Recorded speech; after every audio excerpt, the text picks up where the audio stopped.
Mela and the Elephant by Dao Fumerick and illustrated by Zui Chen.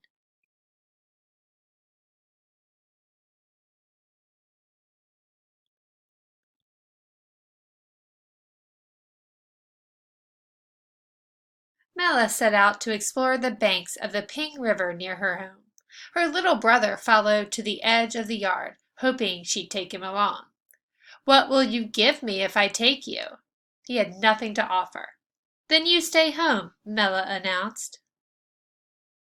She turned and skipped along the road and across the grassy field before reaching the steep river bank. She watched the water sparkle and splash below. Mela hurried down to the river's edge, and when she reached the dock, she saw a large fish swimming by. What a fine dinner that fish would make, Mela thought.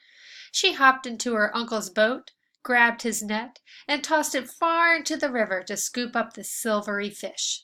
But moments later, she was drifting swiftly downstream. The current was too strong to paddle back, and, before she knew it, Mela was swept deep into the dense jungle. After a long while, the boat caught against a tangle of tree roots. Mela stepped out onto the large rock.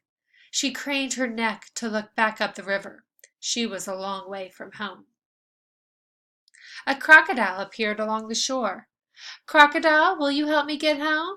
I'll tie a rope to your tail, and you can tow my boat back upstream." "What will you give me for my help?" he asked. "You can have this fish I caught." The crocodile agreed. But when Mela tossed him the fish, he snapped it up and swam away.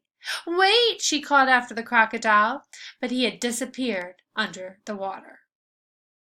Mela looked around her. Tall trees blocked out most of the sun's light. Leaves stirred overhead, and the river rushed at her side. She pointed herself upstream and started to walk. A leopard slinked into sight. "Leopard, I am lost. Do you know a way back to the village?" "I do. What will you give me if I show you?" Mela thought a moment. "You can have my sweater. It will keep your cubs warm on cool nights." Mela held her sweater out for the leopard to see, but the leopard snatched it up and leapt away. "How foolish of me," she said, and sighed. She walked on and found a narrow path, and soon she was surrounded by towering trees wrapped up with ropey vines. 3 monkeys dangled overhead. "Monkeys, can you show me a way through the trees and back to my village?" "What will you give us if we help you?" one chattered. Mela held out her backpack. "You can have this pack to carry fruit as you travel through the jungle." But the biggest monkey grabbed it from her, and they all swung away. Mela slumped to the ground and began to cry. Night was falling, and soon darkness would settle over the jungle. She shivered. How would she get home now? Soon she heard the rustling and snapping of branches. An elephant lumbered his way toward her. "Child, are you lost?" the elephant asked. "I will give you a ride to the village." Mela cried even harder. "But I have nothing left to offer you." "It would make my heart happy to help you," the elephant said. "I don't need anything in return." He lowered his trunk for Mela to climb onto his great warm back, and he carried her all the way to the village. Mela slid from the elephant's back, grateful to be home.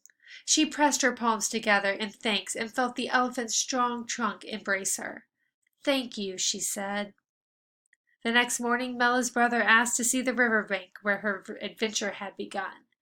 "I'll take you," she said, and together they set off to explore.